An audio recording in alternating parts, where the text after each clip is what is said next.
I'm a retired first sergeant from the Army. In 1939 is when I joined the National Guard to begin with, because it was hard to make a living at the time. My mother and father had 5 children. I was the only boy in the family, but I had 4 sisters. And from there, I asked Mom if it was possible for me to join the Army to help, even though it wasn't much money those days, but it was something to help her. And she told me, says, okay, go right ahead and join. So I joined the National Guard. After the National Guard, from there we had training. We went to Fort Slocum, New York for the training for a couple of weeks. Then we came back. And when we came back, I was getting close to 18 years old, so I asked Mom and Dad then if I could join the Army. And that was about around June of 1940. And I was just turned 18, and I know I was in the draft business. I was going to be drafted anyway. So I asked Mom and Dad if they signed the paper for me to join the Army. And they agreed, so I joined the Army. Now from there, I went to Fort Slocum, New York for my basic training. It was 16 weeks at the time. But I had to go through this again because I wasn't speaking English or understood English as much as I should, because I'm a Canadian Frenchman. And the only thing in school I was ever taught was French. But after a while, my 16 weeks training, I finally graduated from my basic training, and they asked me where I wanted to go. And I had 3 choices: Germany, Hawaii, or Korea, even though there was nothing going on at the time. And I chose Hawaii. And 2 weeks later, I got my orders that I'm assigned to the 27th Infantry Wolfhound, Hawaii, Honolulu. Hey man, I felt good there. I said, man, I'm going to have Waikiki Beach and Diamond Head and all that good stuff. But once I got down there, there was the kind of leery a little bit about everybody around there, because the Japs was already back in the United States talking to the big deals up there. I don't know who, I don't remember their names. But then after a while, it was kind of quiet. But on Sunday morning, that's the only time that my unit and myself, of course, we lined up for breakfast. I go to the mess hall and pick up a mess hall and go in the mess hall and eat. But while I was standing there, we heard all these big sounds coming over, you know. And everybody looked up there, and you saw all these planes going over the barracks, Schofield Barracks at the time. And we thought that the Navy was having a maneuver. But after the first explosion, it wasn't the same thing. Everybody scattered, because they ran, you know, they had some that was taking PT, having PT, physical training, and some of us were lined up for chow, but they spread out and went all over the place until we received the word to pick up our equipment and get ready to move. Within 1 hour after this happened, we see all these vehicles lined up out there, 2.5-ton trucks, and we come back out in formation, and we loaded up on these trucks, and all of us was assigned a position to secure the island. That's what we did. Waikiki Beach, Oahu, Diamond Head. There's so many names, places that we went to, but all the units that took position, they were first floor of the hotel. all in the first floor. The old 3 rifle, 1903, 1903 rifle. That's what we had before when it started. When the vehicle came in, the 2.5-ton trucks, we loaded on a 2.5-ton truck and secured the island. After that, for about 2 months later, trucks come back, pick us up, but we went in the jungle for training. With hand-to-hand combat, it was just like basic training. Went through the whole thing: map reading, compass. Some of the more intelligent individuals learned how to speak Japanese, and that went on for about, I would say, a good 6 or 7 months. Then we came back. But once we came back, we got word to be ready. We're going to Guadalcanal. The whole unit are going to Guadalcanal. Not only me, the unit. At that time, we took off, and there was the Holbrook. Once we loaded up on the Holbrook tanker, and there was 2,500 soldiers on that ship. And we kept on going. And the worst part about that is not the ride. The worst part about that is when we started to unload on personnel carrier, that the Marine just came in with their personnel carrier, and we unloaded off the ship into the personnel carrier and moved towards the island, Guadalcanal. Once we got there, of course, we received mortars. Some of us got hit. Some of us, artillery shells moving over. 80 millimeter mortars were firing. And then after that, once we landed on the shore, some of them got hurt pretty bad, and some of them didn't. But after 500 yards inside of the island, that's when the Japanese started to attack us. And that's where we took a beating. A lot of us, maybe 250 to 500 people got hurt. But we finally made it. After a while, they kind of give away because they ran out of ammo. So they went back a little bit, and we had ammo coming in from the ship. So we got pretty squared away. Then after that, we kept on going. And then about 2 months later, after we secured part of the island, they came in with what they call a 57 reckless rifle.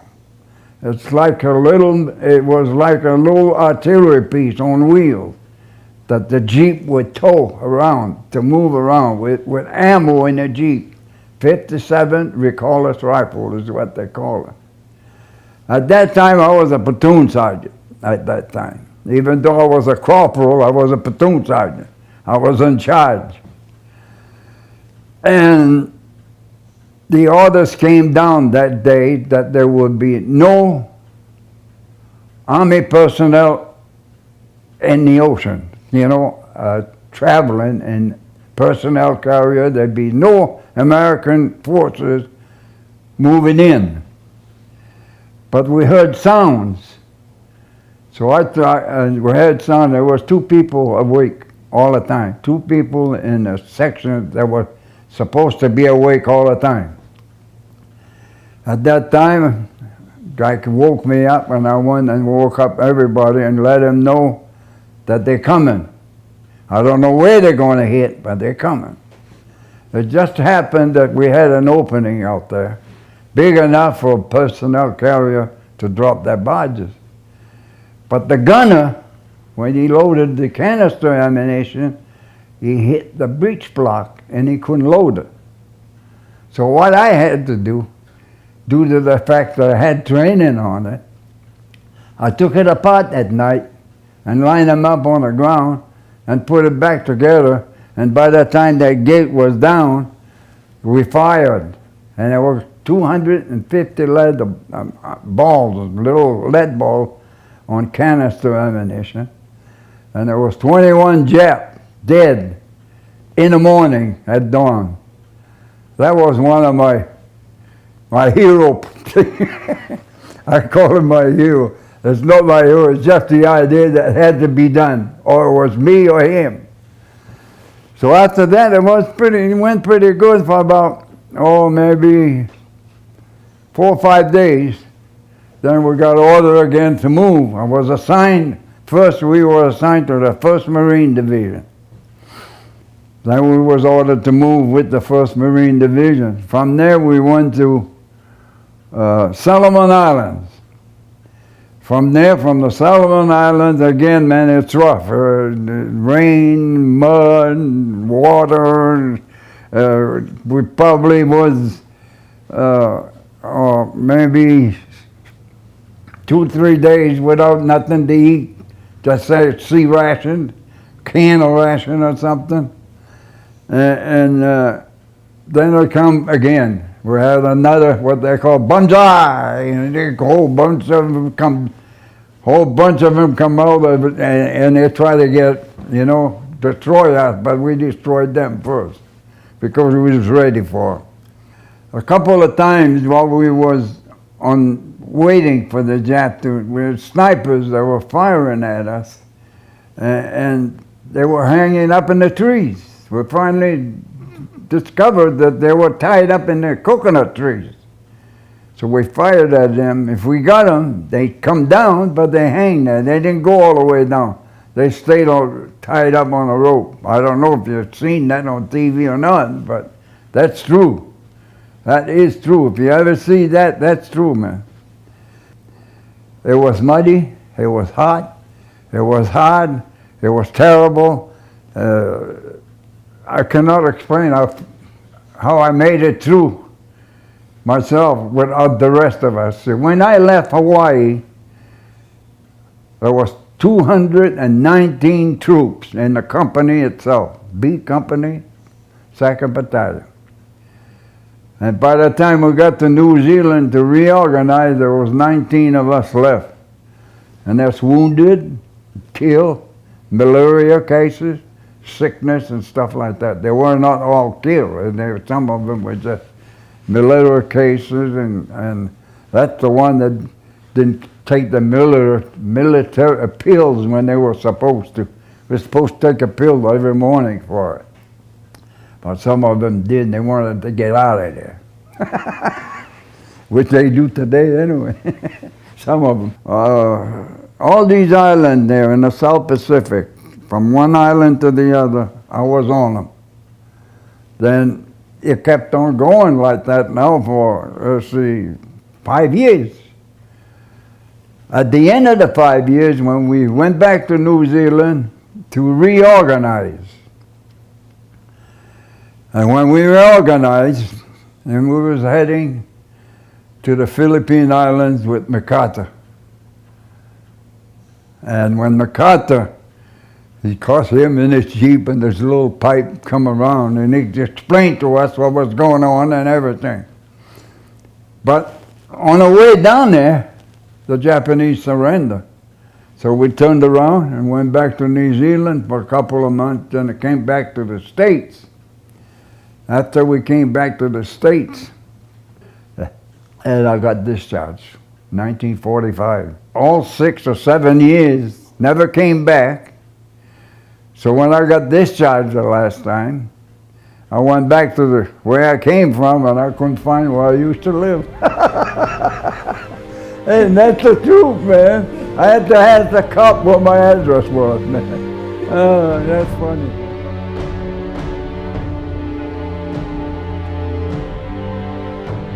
I met my wife when I came back. We've been married 61 years. We married in 1953. I went to Korea in 1954 with her permission. Well, I was just, I went to drill sergeant school to begin with, okay? I was at drill sergeant school. And after I graduated from drill sergeant school, they made me a DI. I became a DI. And when I wore my uniform and stand in front of those guys, nobody would say anything compared to what they see on TV, motherfucker and all that. You don't say that to anybody, you know.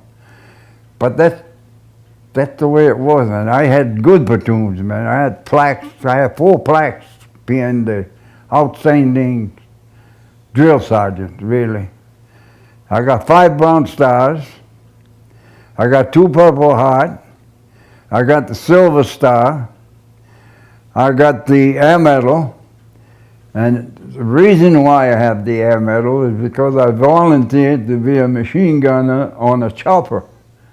And I had 27 missions with the chopper, the 17 aircraft. I got that symbol, the senior there. I got with the 17 aircraft. Because my wife didn't like that when I told her that.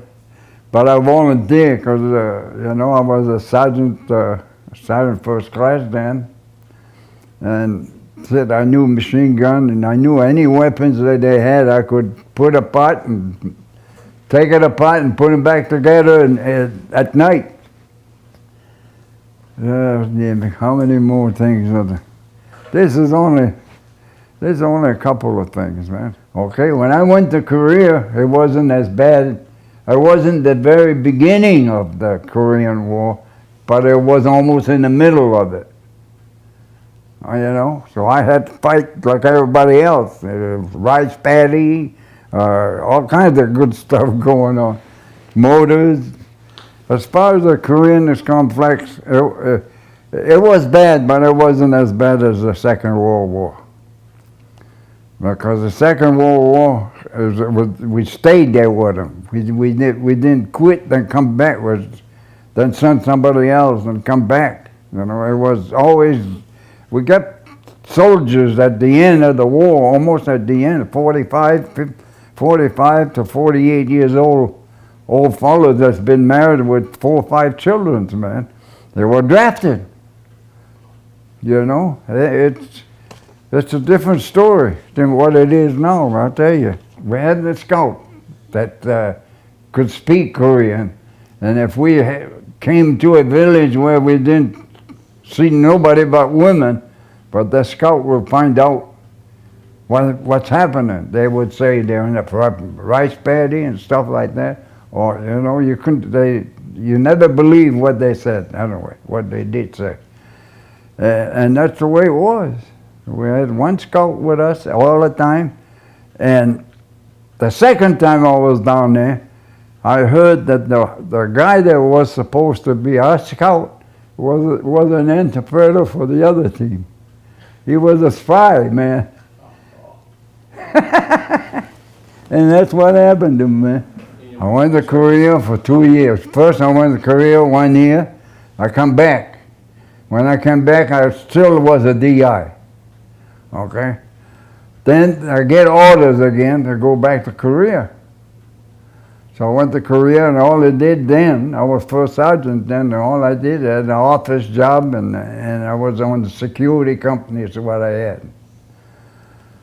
Then I come back, and I became a DI again. Because when they saw my records, they say they better put them guy back there. But I never swore at them, you know. I guess that's because that's probably the reason why they like me so much. Not because I was ribbons, I think it's because I never swore at them. I didn't know how to swear anyway, to begin with. When I came back from Vietnam, I was assigned to headquarters company down here at Fort Hood. Okay? Then I retired, 1974 is when I retired. I had 33 years of military service. If I have any regrets, the only regrets I ever had is when I had to leave my family. But I wouldn't have stayed 33 years if I wouldn't have enjoyed what I was doing. That was my job. That's my work.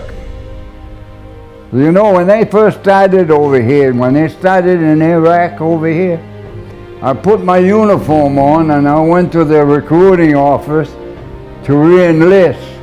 And I wanted to be a DI. And they asked me how old I was.